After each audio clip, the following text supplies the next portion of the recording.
James Cameron is here to let us all know that he is a beta male, an extreme beta male. So it says, James Cameron calls testosterone poison. He says, get it out of your system. Guys, don't listen to Hollywood weirdos. They're just weird. So he was asked to contemplate his past in the industry, and he said, a lot of things I did earlier I wouldn't do career-wise, and just risks that you take as a wild testosterone poisoned young man. I'm sorry, but I don't buy him as high testosterone anytime. Like, I'm gonna need to see video evidence of him doing something masculine. Like, if there's no video of him cutting down a tree, I'm not buying it. He said, I always think of testosterone as a toxin that you have to slowly work out of your system. This he said to The Hollywood Reporter. It's interesting because I think I have a different take than you, that he's just like beta. No, I think that this is what he's not talking about is that he is the actual toxic masculinity. The really, really scrawny guys who abuse the power they have, not actually protecting people, like they're not protecting the women and the children. They're abusing the women and children on set. They're talking down to people. They're being rude for the sake of being rude because it gives them a power trip. That's the actual toxic masculinity. It has the vibes of like roid rage, Okay. which like taking steroids is known to actually lower your testosterone levels. I know James Cameron was talking metaphorically. Yeah. But it lowers your testosterone levels and essentially makes you more emotional, like a dysregulated woman would be, but with the insane strength that steroids allow you to have. Yeah. So you're just like dangerous. You're basically Cocaine Bear. Yeah. Well, so it's there's like nothing wrong with being Cocaine Bear. You leave Cocaine Bear alone. Being aggressive is not masculine. And I hate that toxic masculinity is referring to something that couldn't be further from authentic masculinity. I mean, aggressive, not in all contexts. I disagree that there are times in life when being aggressive actually matters.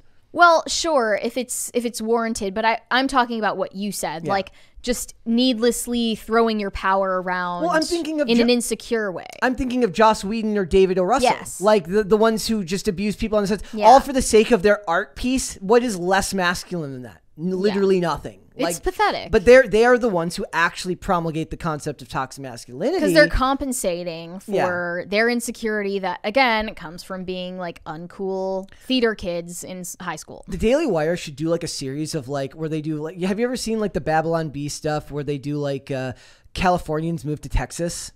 Like they need to do a series with Gina Carano of like beta directors trying to push her around and she just beats them up. Like, well, that's the point we're getting to, right? I mean, she is like she is a fighter. She's the actual strong, independent woman. Like, that's why we love her. By the way, I was watching Fast and Furious 6 the other day when I was brushing up to get ready for when Hannah Claire eventually watches 4, 5, and 6. And yes, Gina Carano's fantastic in that. I wanted to point out how ironic this comment is coming from James Cameron, just because he seems to still be taking these arrogant risks and getting in people's faces, being aggressive, using aggressive language at people. We just talked about him cursing out a Fox executive to get the F out of my office just because he said that he wanted to reduce the runtime of Avatar. A $2 billion risk on a movie. I feel like that's studio enabled toxic masculinity. Remember, they a lot of times claim that one of the most important traits of masculinity is like they're more prone to risk taking. Like when they talk about the gender wage gap, they talk about it in the context of like the reason that men get higher wages a lot of the time is because they're willing to just aggressively ask for more money and walk away, even if it's not the optimal decision to do because it's in their nature to push. Like he's literally like he's still doing it. It's going to cost everyone else money. It's not going to cost him any yet money. To be seen how that goes for him. But I mean, the marketing around Avatar 2 right now is strangely condescending in a way that I really kind of don't like. Where are you seeing any? Like, I see it on ads. I see some ads on websites. It's the headlines that are trying to create some kind of cult of personality around James Cameron. Like this one says, James Cameron doesn't care what you think of Avatar 2. He knows you'll watch it.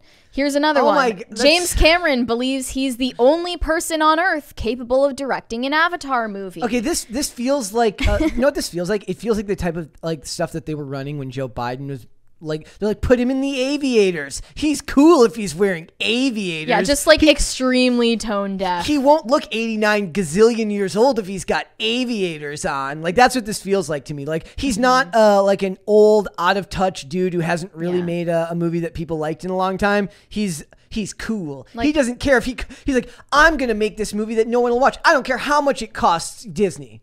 Like, like James Cameron, you still have white hair and refuse to retire because you're addicted to working, okay? And then now he has this comment toward anyone saying that Avatar didn't have the cultural impact he wanted it to have. He said, there's skepticism in the marketplace around, oh, did it ever make any real cultural impact? Can anybody even remember the characters' names? When you have extraordinary success, you can come back within the next 3 years. That's just how the industry works. You come back to the well and you build that cultural impact over time. Marvel had maybe 26 movies to build out a universe with the characters cross-pollinating, so it's an irrelevant argument. We'll see what happens after this film. He is like kind of obsessed with competing with Marvel. Yeah. That honestly, that response doesn't bother me too much. Like, if I'm him, that's the only response you can actually give in that situation. Like, what's he actually supposed to say? I think that he's a little bit he feels a little threatened by the contender that is the MCU right now. He feels like because he is the sole creative genius behind Avatar, and that he has this, as he called it, a private streaming service inside his mind when he dreams at night, that he is like the sole person standing up against the Marvel machine. And I mean, it would be better not to comment on it at all and let your sequel stand for itself on its own merits. I also want to, I want to go back to a little bit of what this says here. It says he claims that this newer, calmer version of himself is a result of purging testosterone from his system, though he likely doesn't mean the literal hormone so much as the cultural standard of masculinity, which breeds these toxic interactions. It reminds me of, I've mentioned this before, that there was an article, I believe, when The Eternals was coming out. They were, all of the actors were doing their press tours, lauding the movie. Oh my God, it's going to be a masterpiece. And Kumail Nanjiani did one because he got in really good shape for the movie. And he was always kind of a scrawny dude, Silicon Valley. Really great on the X-Files podcast, the X-Files files. This was his best work.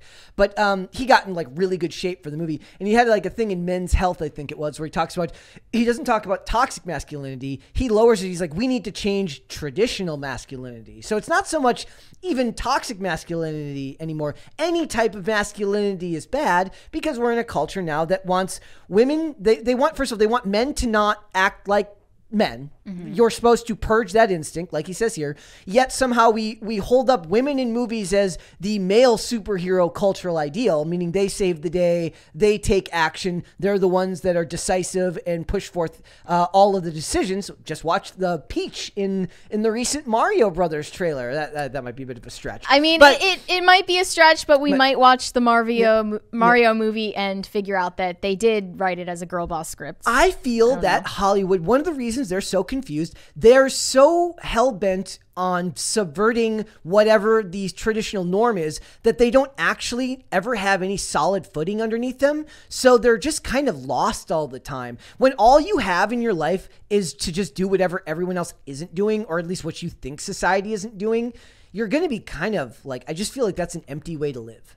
Mm-hmm. Like, I wouldn't want that. Like a lot of times when these movies do succeed, when people watched Reacher, and people reached out to me, like, after watching it, men and women, who are like, it was good to see a alpha male, a tall, handsome, muscular dude act like a dude, make decisions, be smart, get the girl, do this and that. Yeah. That hits at the primal core of both men because they want to be like the guy, and women because they want to be with the guy. They want to be saved by the guy. Type of viewing that archetype shouldn't be shocking or no, but it is now. Yeah, or as rare as it is, because like Hollywood's expectation for men these days is that you look like the Ken doll and you act like Barbie. Yeah. Basically. Like Ryan Gosling in the Barbie movie. Yeah. I mean, I'm also curious about that movie and the commentary they might slip in there. Greta Gerwig was saying recently, she's like, she thought that it was so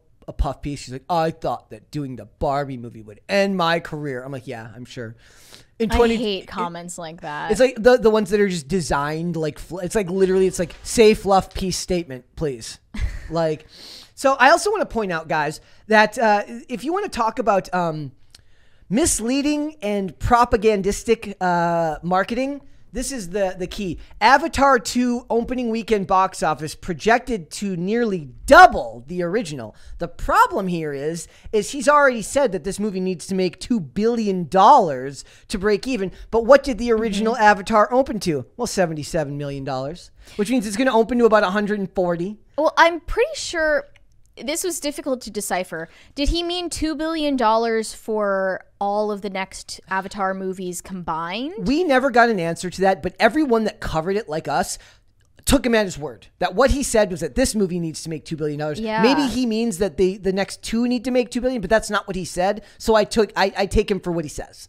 So yeah. Like, isn't the hope generally the hope these days, if your movie is a hit, you reach $1 billion? Like, that's your certified reassurance that this was a project worthwhile. Yeah, I mean, depending on the budget for it. Like, if it's a budget like this, then certainly. Yeah. And this is the type of thing, like, right, the first movie didn't make the money that it made right off the bat. It made it because people kept going back to watch it again because they were thrilled by 3D, and it was a novelty at the time. There is no such draw for that anymore. And I don't know if he's got, I don't know if maybe all of the testosterone has had him write checks that his mouth can't cash, per se. But I feel like they're headed for a little bit of a slump here. Then it will be interesting to see, how does the toxically masculine James Cameron respond to the movie not doing well? Does he tuck his tail between his legs and slink away? Or does he say, look, I made a bet on this. The bet didn't work out, and I take responsibility for that not working out. He's happy to take all the credit if it does, but none of these people ever take credit when it doesn't. Have you ever noticed that? They never are like, look, we miscalculated. Well, yeah, it's going to be interesting because he doesn't have an obvious fallback, like, oh, the audience is racist against blue people. Bluest. They're bluest. They're definitely, they're bluest. There's no obvious excuse to blame the audience. He's like the Blues Clues movie. He might just be like, okay, I retire. Bye. Yeah. Bye forever. I would have infinitely more respect for these production companies. It goes to the core of our being too, right? We like it when people can humble themselves. Like, if a studio comes through and with brash, we're going to make this great movie, it's going to be awesome. I respect the hustle of you promoting it the way you do and putting all this effort into it and trying to build it up to be something that maybe it doesn't actually reach the heights of. But I have even more respect for you if you're like, look, we thought this was going to do well. Clearly, somewhere along the lines, we made a misstep. It didn't connect with the audience in the way that we thought it would. We will go back to the drawing board and try to do better next time. That's literally all you have to say. And you can say that every single time a movie doesn't do well. You don't owe anyone an explanation more than, look, we miscalculated, we'll try to do better. You might lose some trust over time, but you're not going to lose nearly as much trust as you do when you don't take responsibility and you blame other people for it. Mm-hmm. That's like, people seem to be all too willing to forgive and forget anyways. Like, whether we like it or not, we're still technically part of the problem. We still go see Disney movies. We still go see all of these movies and then talk about them here. I don't think we are part of the problem if we're trying to analyze them and... Maybe I'm part of the problem because I tell everyone everything's just kind of okay. Mary's the solution because she's like, don't go see this, it's garbage. And so she saves our the people. We say it a lot, but sometimes we review things so that the audience doesn't have to watch them. She puts our feelings forward so that and then if other people can interpret it that way. Yeah. Maybe that's true. Maybe you're part of the solution. I'm part of the problem because I'm always like, yeah, it was fine. So we will see James Cameron, but I disagree with him that you're just dorky and kind of a weirdo beta Hollywood male, and you don't actually probably hasn't actually experienced or been around any type of positive traditional masculinity in like 30 years. Yeah, that's what I always say. It's like all of these celebrity females in Hollywood hate men because the men in Hollywood are abhorrent. when that's all their only experience of men are like the worst possible men you could interact with. When Harvey Weinstein and Danny Masterson are your examples of masculinity, you're not going to have good examples. Like, damn, I'd be a misandrist too. Yeah, fair enough. Thanks for watching this clip, guys. If you want to see full episodes or follow us on social media, links are in the description below. Bye.